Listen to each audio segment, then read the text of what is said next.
Here at KXIC. Good Sunday morning, and we are joined in studio by Ron Solsrud, co-owner of Iowa City Petland in Iowa City. Good morning, Ron. How are you? Good morning. Doing very good. And we are also joined in studio by Officer Travis Neild, canine officer from Iowa City Police Department. Good morning, Travis. Good morning, sir. And so we always love having our canine officers in. Tell us a little bit about who Luke is and how you guys got hooked up together.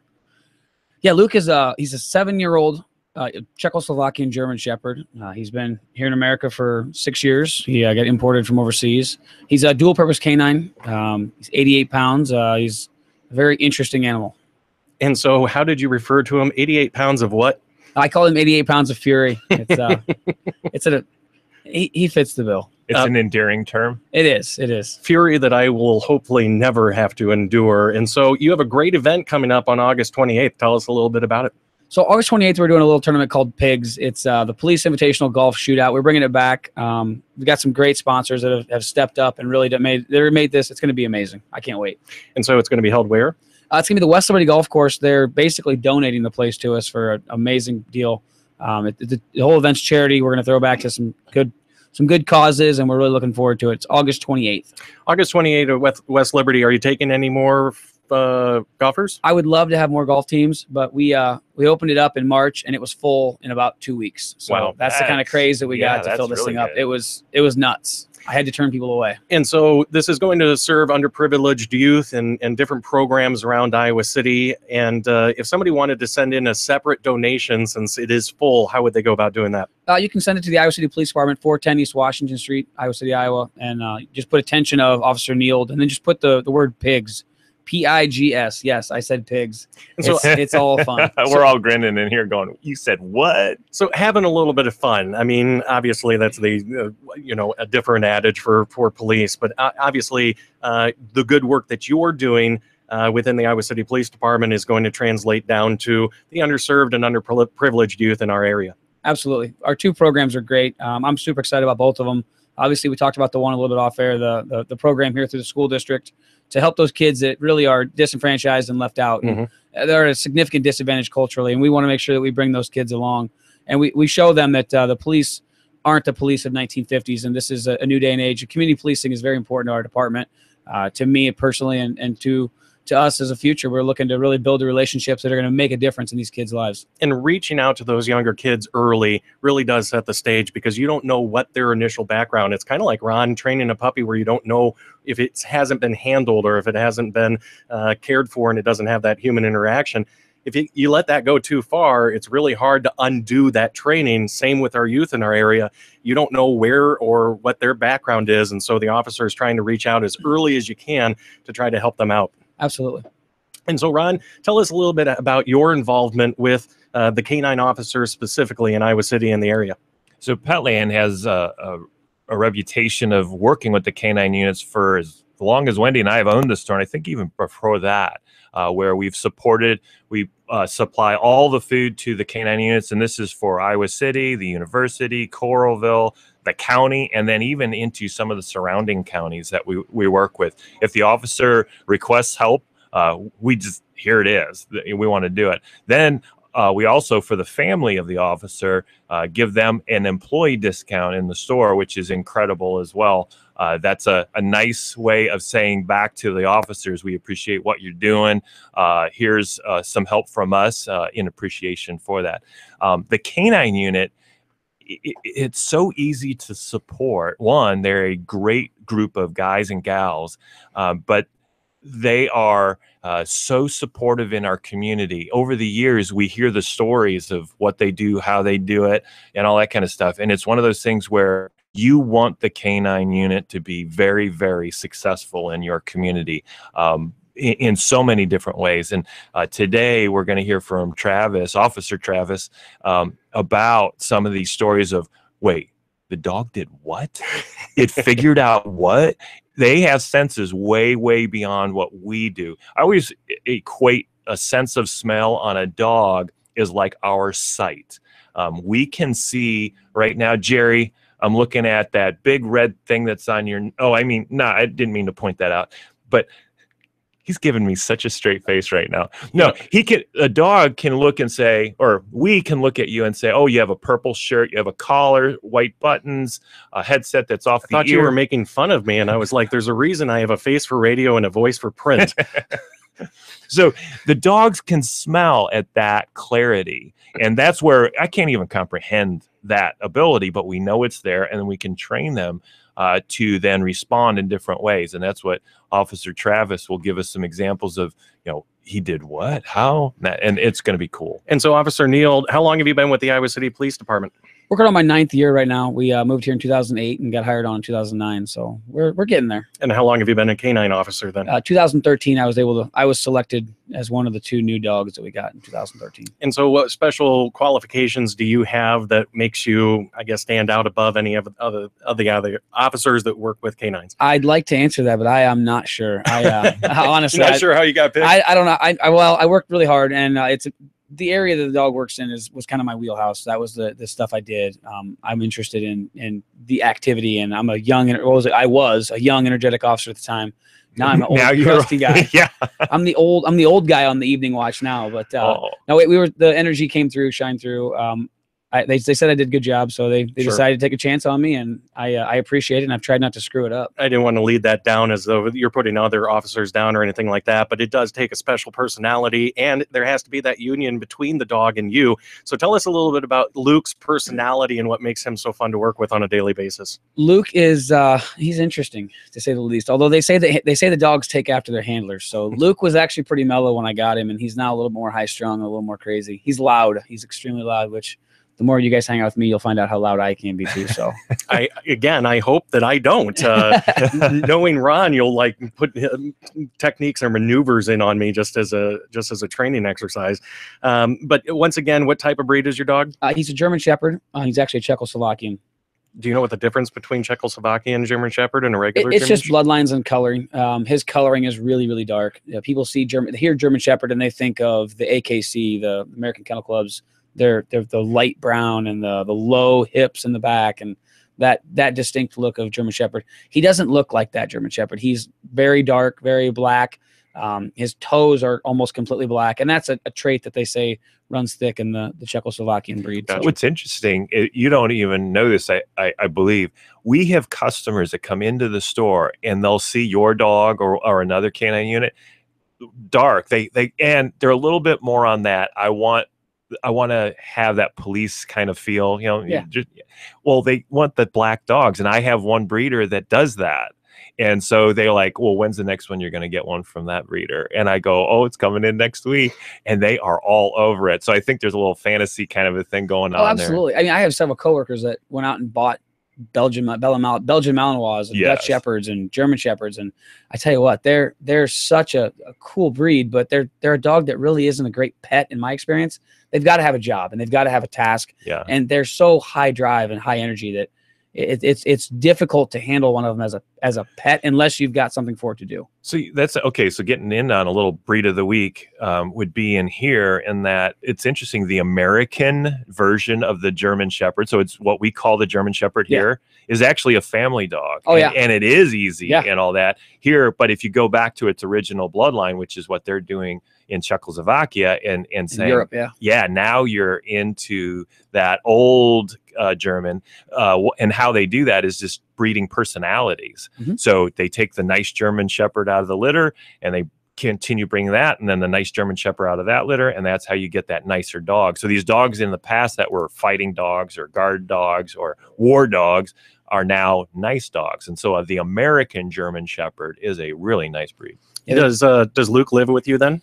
He does. He lives in our backyard. I've got 3 daughters, so he is I undersold it. He is still a pet at home, and he's totally different. It's like he flips a switch. He goes home, he chills, he lays in the backyard. He'll sit there and look at you like, what? I'm trying to take a nap. Leave me alone. Totally chill at home, but he's a completely different animal at work. And so, how did you meet? Is there a good story there at all? Not really. It was kind of boring story. Actually, I showed up at the kennel and I said, hey, I'm here to pick out my dog. And they're like, oh yeah, you get Luke. He's right there. Oh, and it was okay, cool, simple and quick. Well, and it was. We told the kennel what we wanted. We told them the traits that we were looking for in a police dog. And there's several different drives and different things within the dogs to determine what dog fits your community the best. And we told them specifically we didn't want an over-aggressive eater or a prey high drive dog that was just looking to be super prey aggressive. We weren't looking for that. We were looking for the dog that had the different social settings and different abilities, and was a little more mellow. Our previous canine she was fantastic, but she was a prey hard. Which one? Becky. Okay. She was extremely prey driven. So we wanted a dog a little less prey driven than Becky, which is kind of the pendulum swinging back and forth with the dog program. So we told them what we wanted. We came back a week later, and the master trainer was like, "Yeah, you get Luke. He's this guy right here." And pulled him out. I started playing with him, and within like 15 minutes, he's laying on his back, letting me rub his belly. That's awesome. And I'm like, "Wow, that's quick." Yeah. So Officer Brandon, love, hate. I mean, his introduction, he goes, "Oh yeah, we were not going to get along at all." Right. The dog would look at him. He would look at him going, "What?" And I love the way that you guys talk to your dogs. Oh yeah, as if though they are just a real human being sitting right there. People think I'm schizophrenic. We drive the police car down the street, and he hates bicycles, he hates sticks, and he hates semis and motorcycles and mopeds. He hates anything where he can see a person or a huge object. So if he sees a semi go by, so you're talking about it from the back of the car. Yes. So we'll be driving down the road, and he'll be smashing his face against the cage, barking at a semi. We're not going to fight a semi, dude. And it's to the point now where usually the command is quiet, but it's morphed into, "Oh my God, Luke, stop!" And I catch myself every once in a while. I will yell at the dog, and then I'll look out the window, and there'll be someone looking at me like, "Who is that guy talking to?" And I just kind of laugh. I'm like, "Yep, I'm crazy. Have a good day." Give him a wave and just move on. Yep. So what's your favorite Luke story that you guys have worked on, either the first one or something memorable where you go, "Yeah, he did a really good job on that one"? It's interesting you say that, because I could go 100 different directions with this. I'm going to go with recently. We've had some shootings, and we've had some violence uptick here in Iowa City. I think everybody is aware of that. Recently, we had a guy shoot another person, and he took off running from us. There was a small foot chase, and we took him into custody within about 3 blocks of where he started from. We took Luke out and did what's called an article recovery. So kind of to hint on some of the dog's talents. My dog's a dual purpose drug dog. So he is trained to alert on drugs, not explosives. And you have 2 different types of dogs. There's bomb dogs and drug dogs. My dog's a drug dog. So we don't generally go out and find explosives ever. Like, that's not something we do. And a handgun would be considered an explosive because of the gunpowder.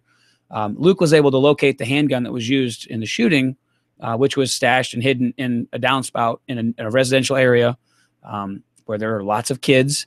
So recovering that was a huge deal to me. I mean, that ensured the safety of everyone in the area, and it ensured that a kid wasn't going to find that gun the next morning and hurt someone. I guess my next question would be, if he's not trained to sniff out the explosives, was there an article of either? Were you allowed to get a scent onto him, or was there something that triggered that gun? Interesting point. So he does article recovery, which is human odor and transfer odor. So by the suspect holding the gun in his hand, when the suspect put the gun where it was, where we located it, he placed it there. There was enough of his human odor still on the gun, and it was still fresh enough within the 20 minutes it took for me to get there, get the dog out, and then get in the area where it was. There was enough odor left on that gun for him to locate it, just like he's finding a set of car keys. I've lost my car keys in a field out walking around, and I lost my squad car keys, and I'm like, "Oh, this is going to stink." And I'm thinking to myself, okay, who can I call to come unlock me? I'm like, "Oh, I have a dog that finds these things." So I took my 2-handle tug, which I had with me, luckily, and I cast Luke out in this large pasture to look for my car keys. And he found them. It took him about a minute and a half, but he works the odor, works the area, goes back and forth in a search pattern. And it's something that's just trained into him, and they love it. I mean, work for them is fun. And that's the part that's crazy about these dogs. All they want to do is work. They don't want to lay at home. They don't want to watch TV. They don't want to eat. They don't want to play. They want to work. They're not human. They're not. They're crazy. Did Luke make fun of you for losing your keys, or any of the other officers? Luke has looked at me with shame more than once. That is not the first time, or will be the last time. How do you, what's the magic in I want you to only go for this scent? So there's several different things we use. We use different words for different commands, and we also use different verbal cues. So like the articles is going to be a 2-handle tug. If we're looking for drugs, I pull out a tennis ball. If we're looking for a man, it's just commands, tone of voice, inflection, and then my demeanor. They make it very simple in training. They tell you, and I believe this to be 100% true. Anything I'm feeling goes right down that leash into the dog. I am a direct pipeline of emotion or feelings right into that dog. If I'm nervous or concerned, that dog is picking up on that, and he is nervous and concerned. And then he's going to be very defensive, and he could be very dangerous. If I'm confident and calm, he's generally confident and calm until he sees something he needs to address. So do you ever use that nervous aspect? Is that something that you go, wait, I need him to respond in this way. I need him to do something right now. I mean, do you ever use that? Not usually nervousness. At this point, I'm not going to pretend like I've been there, done that, everything. But I mean, I try to be in control of my emotions, to try to be as calm as I can. So be. So that way he's acting off of my verbal commands and not off of his perceived situation. Yeah. Wow. So, all right. So we just did an article. So that's what you said, the baton kind of It's thing? a two-handle tug. Tug. Like a cloth tug. So give us another story. Well, we're going to keep doing this. Let's take a quick break. I want to get come on, I Jerry. know. Let's just take a quick break. We'll continue the conversation with Officer Neild, the canine officer, one of the two canine officers, and his dog Luke, right here on the Positively Petland show every Sunday mornings at 9 o'clock on 800 KXIC. We'll continue the conversation. Calm down, Ron. Okay.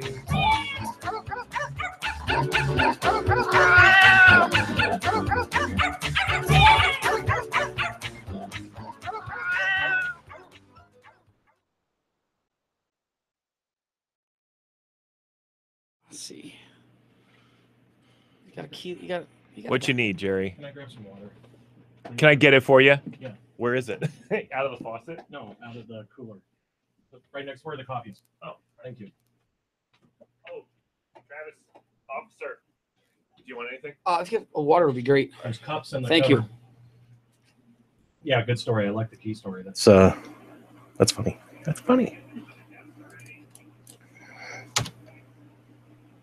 Where are you from originally? I'm from, where Muscatine. You cross the river, there's nothing there. That's where I'm from. Wait a second.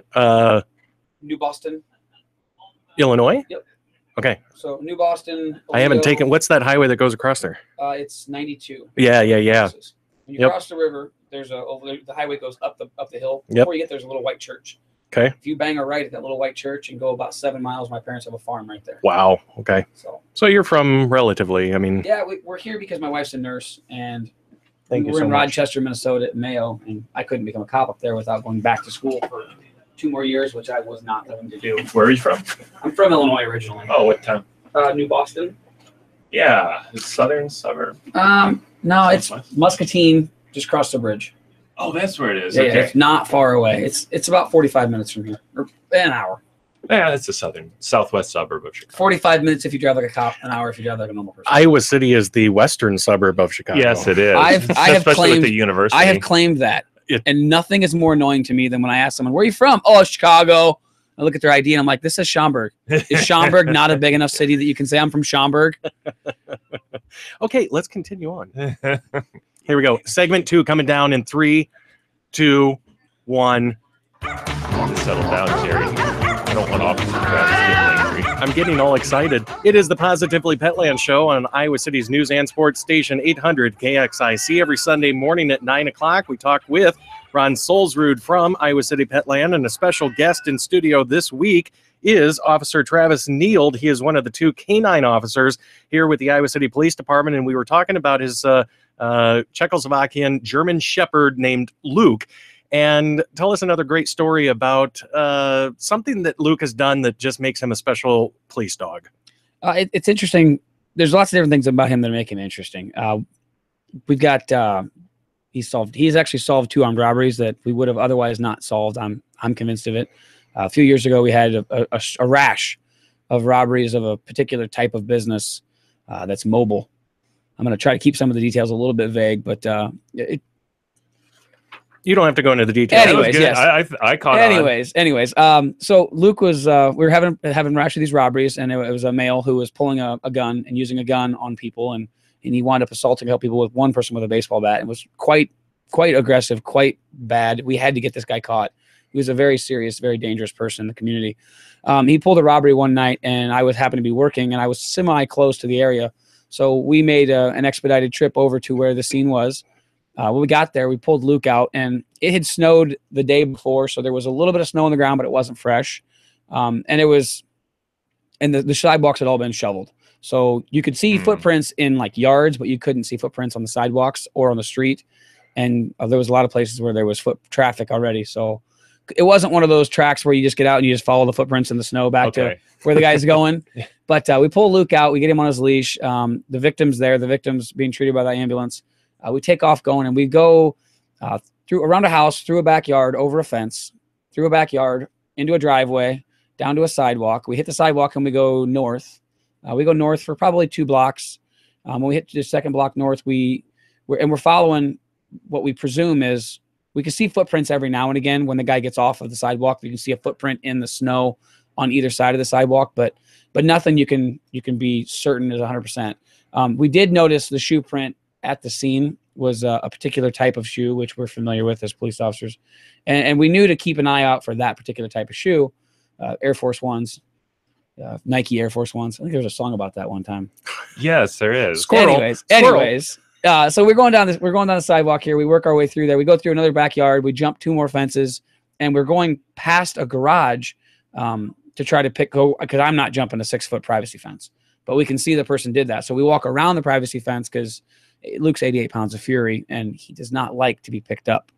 And you don't pick Luke up. You ask Luke to jump, or you walk Luke around. You don't pick Luke up. So we walk around the edge of the fence there, and we go back to it, and we're going past this garage. As we're going past the garage, Luke takes a big whiff and cuts back and starts working this garage. And I'm trying to get him to stop to come back over where I can see the footprint came from over the fence. And he is just not having anything on what I'm saying. And pretty quick, he goes into an aggressive alert, which is what we do for man. And he's on odor.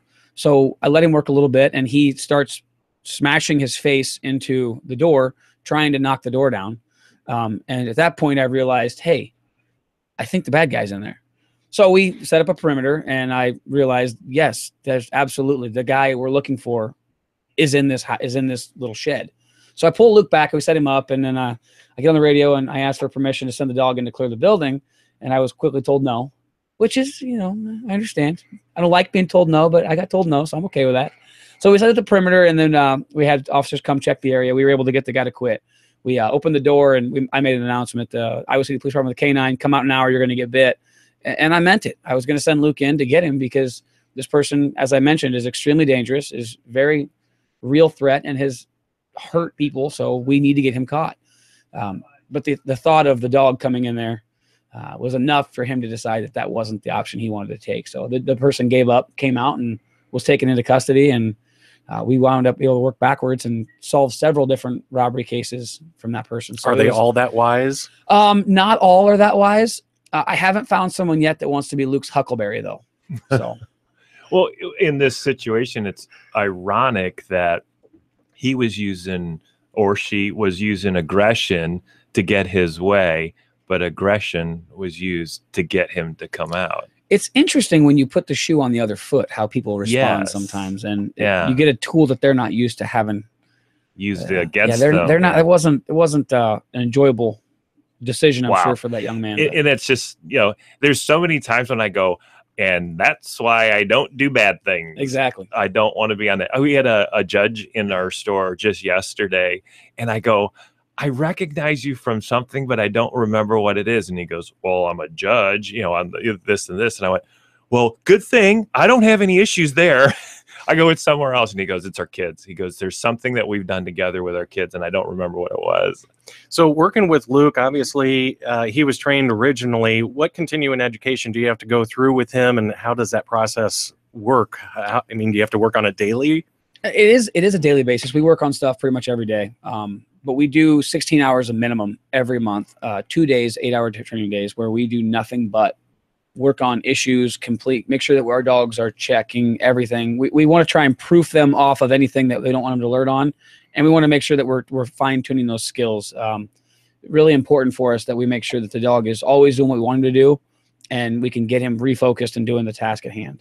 This is not an informal process. Oh, no. This is a very formal process. One, that dog was trained very formally, very attentively. Then when you took over, that training continues, because we know from in the past, if you don't continue on that, and this is way past that, things get a little dull and all that. What are the two things, Ron? Frequency and consistency. There you go. Is important for training. That was a pop quiz for you, by the way. I'm glad The student becomes the teacher. So tell us a little about that formal process, in that you guys all get together, all the canine units get together. Yeah, we work together and we bounce ideas off each other, and we have a little group. It's the local agencies primarily, and then we have a couple of other neighboring agencies that are less populated that come up and join us, or we go and join them. It's nice to get more venues, and we do work together, and it's a really nice, it's a nice mix of people, it's a nice mix of ideas, and it's a nice mix of philosophies. We were able to work together and come up with different problem-solving things to fix the issues that our dogs come up with. And the dogs, I mean, they're not perfect every time, but we do the best we can to try to replicate that consistency. And yeah, consistency is the word you used there a minute ago. I didn't mean to use it, but I did, so it works out perfect. And you actually, they get tested. How often is that test? We do certifications. The Iowa City Police Department has 2 certifications on each dog. The state of Iowa requires 0 certifications, so we are certified through the state of Illinois, which I know you're thinking, why? Well, because they have a certification, so we want to make sure we're holding ourselves to a standard. And then we also do a certification through our kennels. So the people that put out the dog, they want to make sure the dog's up to standards, so that way the dog is, you know, it's producing and doing what it's supposed to be doing. So what kind of grades do our local canines get? They get really good grades. It's a lot of fun to go to the training certifications. Like there's one in the Quad Cities that's it's run by a local agency in there, or a training agency there in the Quad Cities, and we get a lot of dogs from all over the place. There's some dogs from Chicago, and by Chicago I don't mean the city of Chicago, I mean the suburbs that claim Chicago. There's a few of those dogs that come down, and our dogs always grade really, really well, and I'm super proud of them. It's interesting to see the difference in training styles and training techniques, and our dogs are always making us proud in those situations. And Luke, in one instance, even found some money. Luke may have found some money, allegedly, on the interstate. There may be an article about Luke being a money-sniffing dog. Tell us another great story about Luke and some of the fun things that make him such a great asset to the Iowa City area. Obviously, getting bad guys off the road, but do you do any community outreach? We do. We try and do as much as we can. I work 3:30 to 11:30, so I'm always trying to find ways to interact with the community. We're always looking for kids to hang out with. I do impromptu canine demos for kids probably once a week. If I see a group of kids outside doing something, I'll stop out, pop out with them. And if they're scared of the dog, that's even better. Then it's a challenge for me to make a positive experience for them. So they see the dog and they see that, hey, you know, I don't have to worry about this dog as long as I'm, you know, doing X, Y, and Z. And as long as I'm being cooperative and I'm being compliant, and, you know, I'm not doing the stuff that I shouldn't be doing, we're good. And this dog is a tool that only gets used when he needs to be used. And honestly, he's a great tool for socializing and for community policing. So we try to use him for that as much as we can too. Yeah, we're going to get back into another story here, but this is your dog. You are responsible for this. Technically, it's the city's dog. They paid for him. So, but you take care of it every single day. Yes, he's at my house. He's a part of my family. My kids would kill me if I let him go. So, right. And yeah, you have to pay for everything about this. You don't? No, I don't pay for anything. That's the interesting part about it. The dog is paid for by the city of Iowa City. The city of Iowa City owns the dog, and they pay the associated costs of the dog. And so vet fees and things they like pay that, the vet fees and the upkeep, which is great, because that's a pretty big burden for someone, especially when it's a police dog.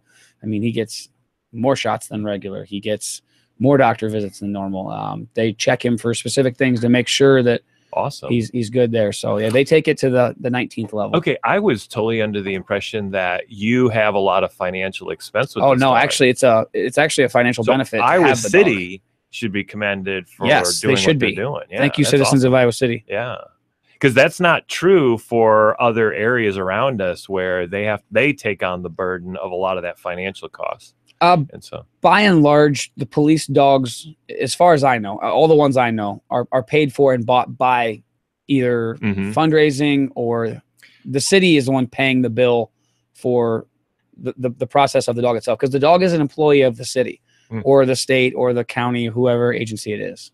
Okay. And so once the dog is retired, then do you keep him, or? So the last dog that retired from the city of Iowa City, the handler was able to buy the dog for $10, and he was able to keep him. Okay. So I am going to be very, very distraught if that does not happen. I believe it's in our policy. I need to double check that because Luke's getting older now. He's almost 7. Mm-hmm. So we're getting up He's there. a senior. So he is. He's an old man. He's got the gray beard going on. He's a silver fox. Does North Liberty have their dog yet? They do not. They're working on it. They're fundraising right now. I know they're doing what they can. They've been to training a couple times to see what it's like, and I think they've selected their officer. I believe. Because we've had Mayor John Lundell in, and we've talked about it several times on the show that they were in the fundraising aspect of raising the $50,000 needed to just purchase the dog. And along the interstate, we've had officers in before that talk about, listen, there are bad guys listening to this show right now, period. Yeah. Any way you look at it. And so the more resources that you have in the communities that are stepping up, figuring out new ways to keep our citizens safe, is a useful tool. Absolutely. And so what's another good story? I love the stories. They're all right. Well, let's see. We'll talk about some drug seizures since Luke is a dual purpose drug dog. His largest drug seizure that I can remember is we got 50 pounds of marijuana on a traffic stop once, which was cool. Was that in town or along the interstate? If you don't want to say, that's fine. It was in the corporate city limits of Iowa City. Okay, we'll put it that way. It was in the corporate limits of Iowa City. I don't think that was earmarked for local here, but sure, they got picked off. We've also gotten heroin. We've gotten a large quantity of heroin. I'm trying to remember the exact number, but it was a substantial amount of heroin.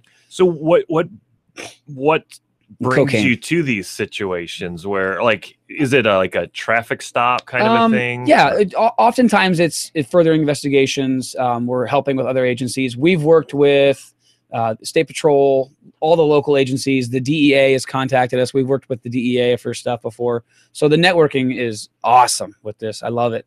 I've been called out to do sniffs for other areas, other agencies, other counties even. We've done some stuff working in conjunction with other agencies, and it's been exciting. The DEA was one of my coolest stops up there. You mentioned the money issue of it, but that's an awesome story I would love to get into, but I don't think I probably should. Well, then we don't want to set you up for failure. Yeah, we might get me in trouble. Just changing subjects really quick. I love the stories. I love the work that you do. Luke is a great dog. Tell us about the Pigs event now that we're getting towards the end of the show, just to wrap things up. Yeah, so the Pigs event is it's a charity golf event that we put together, and we did this a few years ago, and it wasn't a charity event. It was just a golf event for police invitational golf shootout, just for cops to come out and play some golf. And it's something for us to decompress and get out and do our thing. And with the way it is and with law enforcement today, I felt like this is a great opportunity for us to seize this, have a good time with it, raise some money for some good charities. And we haven't talked about our second charity yet, which I've been really lacking on. It's a local guy, Steve Shank. So we're going to donate some money to Tour de Shank. Steve graduated a year behind me at City High, and perfect. The work that he's been doing and progress that he's been making, fabulous guy, long-time employee with Hy-Vee, and he's come on hard times, obviously, with his life situation, and so going out to support him. Best of luck to his recovery. Yes, that's absolutely what we're looking for, and like I said, I feel pretty comfortable, and I feel very confident that our two charities we picked are going to make a difference in the community. And that's the kind of stuff that the police department by and large wants to do. We want to get involved. We want to make a benefit. We want to do something that's going to improve the quality of life for the people that we serve and we work with. And those are the two charities that we selected this year. And there's a board of me and three other guys. We talked about it, and those were the two things that were the most important to us. So we chose those two for this year. Obviously, you got to have a good sense of humor to name it Pigs. Oh, absolutely. Did you steal that name, or did you we stole it? It was. I'm going to give the credit where it's due. I have a late night lieutenant who started the Pigs tournament in I want to say it was 1996, and he actually stole it from Dave Droll. Okay, and I believe he stole it from a couple state troopers in the 90s. They started it way back when. So the Pigs tradition is going to be carried on. It's back, and we're going to carry it on for as long as we can. That's awesome. So. And if people wanted to donate just additional funds, how do they do that? You contact the Iowa City Police Department. Send checks, or you can contact me. Email is the best way to get a hold of me. It's pigsic40 at yahoo.com. I made that one up just quick and easy. So it's pigs, IC, Iowa City, and then 40 is my badge number. So that's the easiest way to get it to me. If you need to email me, hit me up with it. I would love to talk to anybody that wants to be a sponsor. I would love to mention a few of my bigger sponsors if I could. Please do. Absolutely. So, yeah, we've got lots of really good support, and I really want to hit on the big ones here. Big Ten Towing came through big for us. Fin and Feathers come up. U.S. Bank, Jab Inc. in Tipton is making our T-shirts, and they are awesome. I am thrilled with that. Local agency, local business starting up, Latent. It's law enforcement-based technology. Dave Schwint, he's an officer with us. It's fantastic. Probably the smartest man I know, and he's created this software. He's donating some money to us, which we really appreciate. Iowa City Orthodontics, Urban Acres. Chris Campbell has stepped up and given us some money. Keegan Law Firm stepped up. Tom Farnsworth and Dean Keegan for Barnsey. Good morning. They donated some big cash to us, so we really appreciate that. And Streamlight stepped up. Oh, and I almost forgot, we've mentioned before, West Liberty Country Club is giving us the course for, it's a steal. I mean, they stepped up, and even though it's not the Iowa City School District and they're not directly with Steve Shank, they love the police department, they love the police officers, and they stepped up huge. And they're getting us the course for a great price. So I cannot plug them. It is a beautiful course. Fox Run is where I always used to play over in West Branch, and unfortunately that closed down. And so it was like, well, I like the smaller kind of country club courses. Oh, yeah. And it's a little hilly. It's challenging. But boy, is it fun. And they keep it up so well over there in West Liberty. So a huge shout out to them. Ron, I'm just going to throw it over. We've got about 5 minutes. Did you want to touch on anything else about the birds or the store, or we can save the birds for next week. And so in studio we have Canary Winged Canary Winged Parakeets, which are from the Amazon basin in South America. We have them in the store right now. We have a flock of them now down to 6. They are amazing. They're smaller. They're easy. If you've never considered a bird for a pet, you got to just come in and check this out. Are you interested in something that's fun, that's easy to train, that's easy to take care of? Here, the difference to this morning, you probably with Luke, there's a little get up and go procedure you got to get. And for me, if I've got puppies and I'm bringing them into the studio here, it takes me about 20 minutes, 25 minutes to get through the whole thing. Eat, drink, go potty, got into something. Now I got to wash you up a little bit and all that kind of stuff. What did I do this morning? I woke up, got ready, picked up a cage with my little birds in it and walked out. It was that easy. And that's what it's like in the morning with birds, in that it's a very easy pet, but you get a lot from them because you don't have to take them with you though all the time, do you? No, it's just me. Okay. I'm different. I got you. Way. Okay. No, that's cool. I like the differenceness of you. And Iowa City Petland, you can visit iowacity.petland.com. They're located over at the Iowa City Marketplace right across from Lucky's. Opening at noon today. Otherwise, what are your Monday through Friday? Noon until 6 on Sunday today. And then every other day, we're open from 10 a.m. until 9 p.m. But today, noon until 6. Come in, play. That's what it's all about. Play with the pets. See if, hey, is this the right pet for you? That's the way to do it. We'll get the books out. We'll get educational on you so that you understand, the histories, but then also what is it like to have a puppy in the house, or a cat, or a bird, or a hamster, kind of a thing. What's the right thing for your family? So that's what we're all about, is the educational side of things. We have a buy 10, get 1 free, and we track it for you on all of our dog and cat food. So just come on in, purchase it. We get it under your account. That 11th bag, when you get it for free, it's always a party. Balloons come out of the sky and streamers and all that kind of stuff because everybody's so happy. But then we also have $5 nail trims. Just bring in your vaccination schedule. We'll get you signed up. No appointments necessary. And then we'll get your dog's nails trimmed. You can't beat a $5 nail trim. That's for sure. Have you ever had anybody come in other than a pet that's gotten a $5 nail trim? No, the funniest story on $5 nail trims is when we had a 3-legged dog come in, and the owner, and was not joking, insisted on a discount. That's awesome. And I was like, that dog is awesome. It is having absolutely no issues. It has adapted really well. You are actually asking for a discount on my $5 nail trim. Okay. I have a challenge for your $5 nail trim. His name's Luke, and he loves to have his legs touched. That'd be fun. Hey, you mentioned T-shirts. Are we able to buy those T-shirts? We aren't selling them this year. Okay. I might get a few extras, and we may sell them in the future.